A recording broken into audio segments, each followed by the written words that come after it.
Greetings, family, and welcome to another segment of Sound Mind. My name is Bryant Collier. I am your host, and I am just excited to say Happy New Year to you. Listen, I have missed you greatly, and we are back at it. The world has already been crazy in 2021, but one thing remains sure and certain, that the Lord is good, and Hope TV is here to supply you with all the things you need, all the programming you need to get through these dark and challenging times. Great for 2 seasons with Sound Mind. Dr. Smith as the original host, and then he brought me in during season 1, and you have been faithful and so supportive, and I am so grateful for that. We have had so many therapists come on and just give us insight, and so I want to continue with that. But I have a little treat for you today. Our guest today is Miss Teresa Pryor. She is my supervisor at the House of Hope Atlanta, serving as the director of events. But she has a rich experience and love for mental health as I do. And so I'm going to let her talk a little bit more about herself, but she will now be joining me permanently as a co-host of Sound Mind. So family, please welcome to Sound Mind our new co-host, Miss Teresa Pryor. Hey, Sound Mind audience, how y'all doing out there? Happy Hey, New Year Teresa. to everybody. Hey, Brian. Hey, Sound Mind audience, how y'all doing out there? I'm so happy to see your face. Y'all, this is going to be an amazing season to come. Season 3, we're going to be hitting it. And I just, when I kind of coerced her into being a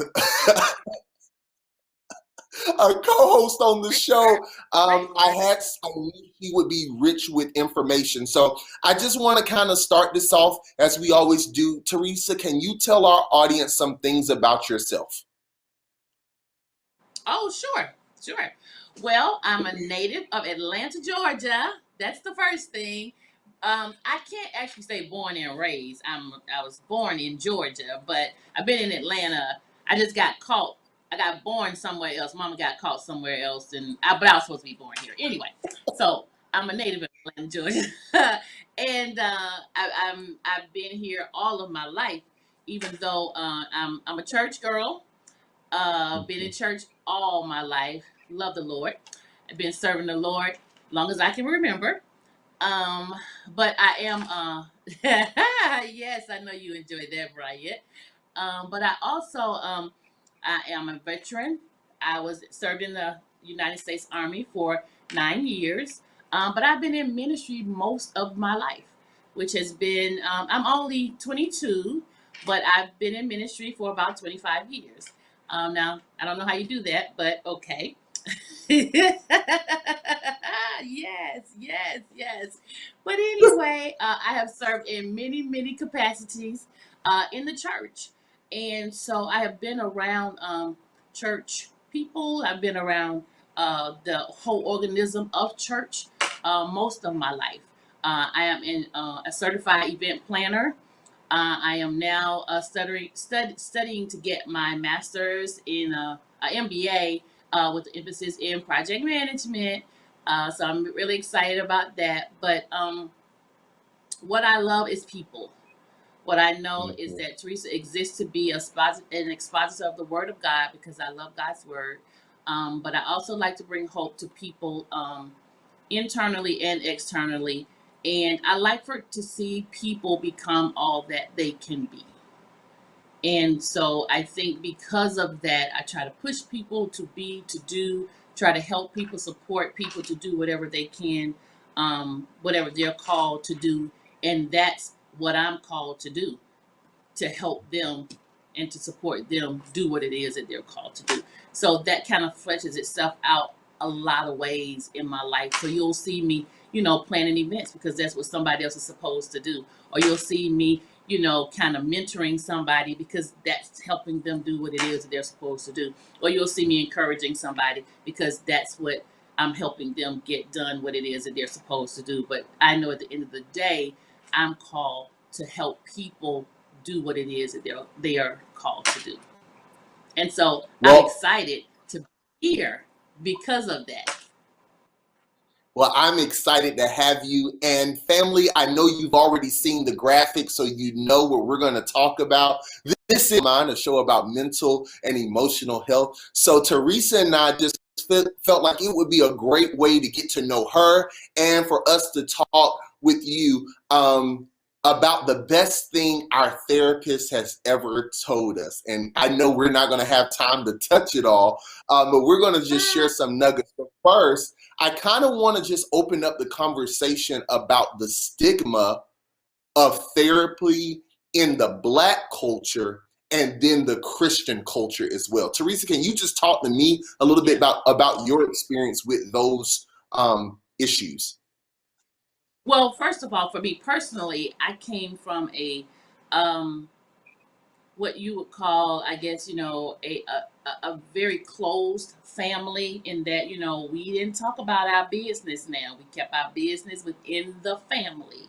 And so you didn't tell nobody nothing and you just kept everything within the household. And so that in itself kept me from expressing myself even with my friends. Mm, We had to a certain way, we had to do it a certain way. And so when you walked outside, and it wasn't that I don't think they were trying to necessarily all the time. It was not it wasn't negative. It just was that when we walked out, you get it together. When you come outside that door, you put your coat on, you got it together, and nobody knew what you were necessarily going through. And though mhm, that may have they may have the spirit of that may have been positive, it had very detrimental effects for me mhm, personally, mhm. because it caused you to cover up and it caused you to keep things and it caused you to uh, hold on to things and hide things and not share some things that you sometimes needed to share and get some clarity on some things. And so I went years and years and years and years with this stuff that I didn't even understand and afraid to ask people a question. So Mhm, I think that, and I think a lot of Black families were like that. mhm, We just were raised to keep it to you keep this stuff, this family business. I'm mhm, gonna tell you mhm. something. When Greenleaf first came out, I remember saying, "Don't tell all our business." That was my Don't tell first all our thing. That's the first business. thing I said. Don't tell all our Yes. business. That was the first thing I said because that's the way I felt. But you know what? You can't fix something unless you confront it. You can't fix things unless you talk about it. Ooh. So us holding those things in would never help us. And so it took Mhm, years before I even got help because I was holding things in. And so I mhm, think a lot of times, especially in the black culture, and then when you talk about the Black church, it goes a step further because we hold these things in and then we spiritualize things. And that's probably a whole nother segment. But we we spiritualize in a way where they're not being addressed. I'll just say mhm, it that way. So mhm, you put this pseudo spiritualism over mhm, it, but you're mhm, not addressing issues. And mhm. so you're jerking and shaking and falling out and doing all of that, and then you get up with all your issues and take them all back home. So That that's that's so good. And you know, my background is apostolic, Pentecostal. So that's what we did. You get in the yeah, offering line, they lay hands on you, they supposed, you fall out and you get up with the same yeah, issues.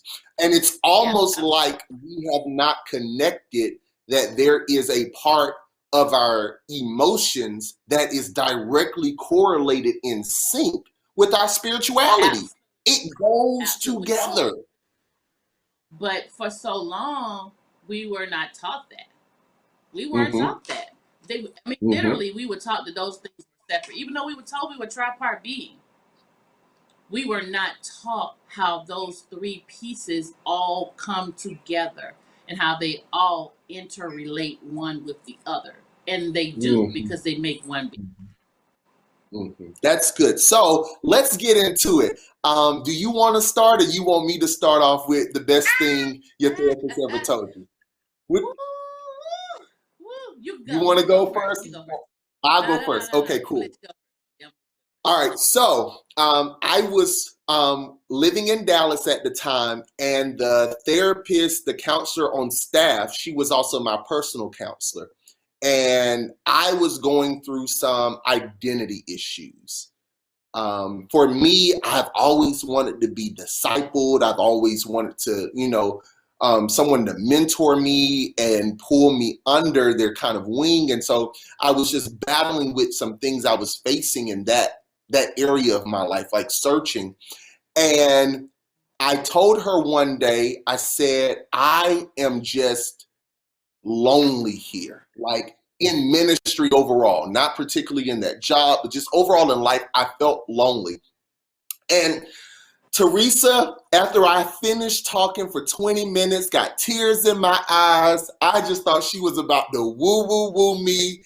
She said, the walk and the calling of service is lonely.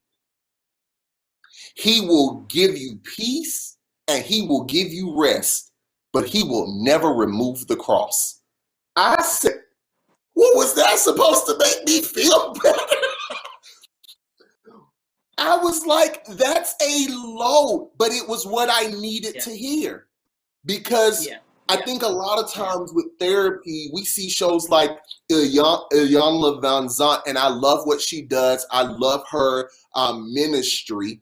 But it's condensed 3 or 4 days, a week or two is condensed into a 60-minute show. And the real work of therapy takes weeks and months. And so we had built up. No, we don't get to see that at all. And it had just built up. And so when I got to that moment, my counselor knew, my therapist knew everything that had happened. And so when we got to that moment, she says, oh, let's open the shades. Let's bring the light out. I know you've been tired, Brian. I know you felt lonely. This is something consistent. But what I've learned is what she learned about me is that I was okay with being in the service part of ministry, but I didn't want to feel the burden of it. And that was so eye-opening for me because it taught me that this load that I felt was unfair is just normal. Is the burden. It is what it is. It's a part of what this thing is. There's no way to do what Jesus did, to carry a cross. Watch your voice. Without feeling what you felt. There's no way. It's like, how do I pick up a big tire without it being heavy? That can't happen. How do you know what I'm saying? How do I lug this cross on my back and it not be heavy? And I not get stuck. And I not get stuck maybe with some of this wood and get some splinters in my back. And I mean it's not possible. That's not possible. But remember, we don't connect spirituality and emotion together. Yeah. And that's physical. That's just the physical part of it. That's the physical part of it. Because, I'm thinking about Jesus and I'm thinking about all he did and all, all the wonder and the glory. And, he healed people and everybody knew him. Everywhere he went, people recognized him. All of those things. But he also, had, did you see his back? Did you see him going up did you see him going up that hill with the cross? Did you see? I'm just wondering. We could write a whole nother Bible about what he emotionally went through carrying the cross. Yes. That could be a whole, and didn't say a mumbling word. Absolutely. Now, most of us can't go to work and carry our cross and not say a mumbling word. And by the way, hit the share button. Somebody needs to hear this right now. Go ahead and tag your friend, tag your coworker. You need to hear this. You got to carry your cross and deal with that. That's And just the burden of what you're called to. Teresa, go. and sometimes not say a mumbling word. Mm. Share, share, share. So then, if that wasn't enough, in the same session, she told me, she said, you have to find peace in accepting that people don't have what you need. Whoa. I said, what do you mean? I'm supposed to Uh-huh. be mentored. I'm supposed to be poured into. I have Yeah. all of these people around me. Yeah. I have expectations Yeah. of them. And she said, Yeah. stop having expectations of people. If Dr. D. Monique was on here, she was saying having an expectation is a setup for your next therapy session.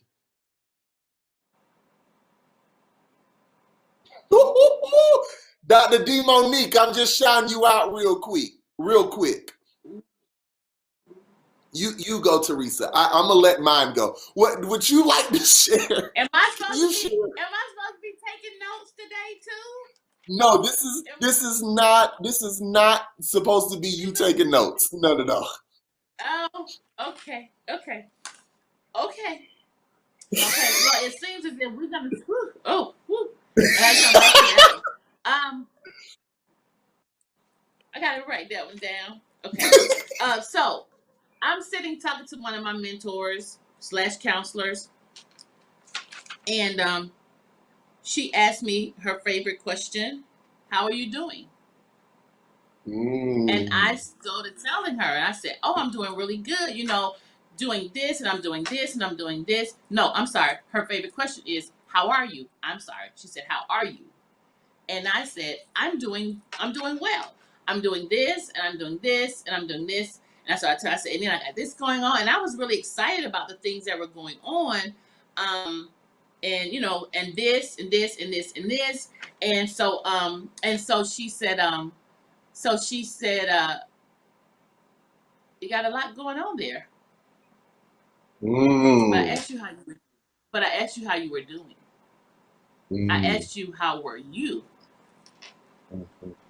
and I said, okay. She said, let me tell you something that I think you need to know in ministry. She said, because you're really, really busy. She said, but let Mm. me ask you a question. Were you called to do things, or were you called to people? And I said, I mean, the things that I do are for people and blah, blah, blah. I just started. She said, no, no, no. She said, because I want to tell you something. When you get too busy for people, you've gotten too busy. Say that for somebody in the back of the room one more time. Just say that for somebody in the back of the room one more time. I said, ma'am. And she said, sweetie, when you get too busy for people, you're too busy. We Mm. are in the people business. Mm. I'll never forget it. And so Mm. there's nothing that I do, and not just in my job, but there's Mhm. nothing that I do ever where I'm too busy for people. Because I think Mm. people are our most precious commodity. Mhm. And in my belief of that, I handle them with care. Mm. That's good. Yeah. That's good. Yeah. Can So can that you was share? one. No, keep going. No, I was just saying that's one that has sat with me and helped me always keep people in the forefront of everything that I do. When my business, which is called the name of my business is called Collabo, and it comes from the word collaborate, because there's a scripture in Ephesians that talks about a threefold cord not being easily broken, and I just believe that you got me, you have my my client, And what they don't know is that the third person is the Holy Ghost. They don't know that, and I don't have to tell my clients that. But I take very good care of whoever is in front of me, regardless of what it is that I'm doing with them. It doesn't matter if I'm playing. It doesn't matter if you're my client. It doesn't matter if I'm preaching. It doesn't matter what I'm doing. It's my responsibility because you're a person. You're one of my you're a precious commodity to me, and I'm never too busy to ensure that you're okay. Yeah. That's good. Teresa, can you share with our audience because a lot of times when people think about therapy, it was funny when I first started with my new therapist last year, when we had our first session, I told her, I didn't want you as my therapist. And she looked at me like, well, why did you ask? And I was like, why did you sign up with me? And I was like, well, God said, when I scrolled past your picture, he's like, she's the one. And I'm like, no, she's not. But in our first session, in the first 20 minutes, I just went through my whole history. I tried to give her every trauma, every experience, my whole background. And she said, you are more open than most people are when they first start. And I said, yes, because I don't want to spend my time and waste your time with you asking me prodding questions when I can just tell you. Can you talk about what vulnerability and the importance of vulnerability is in therapy? Yes. Because you have to be vulnerable. But the thing about it is you have to find a place of trust with your therapist. I too, the person that's my therapist, I would not have chosen her as my therapist. There's no way in the world. But I know that she's the person that's supposed to be my therapist. The way I got her, I felt like God led me to her. And then as we began to talk and share from the very beginning, it was just little things that for me said, yep, that's it. That's the one. And because of that trust, I felt, okay, I'm getting ready to start talking. But that piece has to be there because you have to feel like you can share whatever and whenever, with them. So that vulnerability, you have to be there because you'll keep going around in circles if you're not honest, if you're not open, if you're not truthful. You're never going to get to the root of it if you're not open. So you have to feel that sense of trust so that you can be vulnerable. And sometimes that's the problem. I mean, I think, first of all, let me say this. We have normally approached therapy as a fix it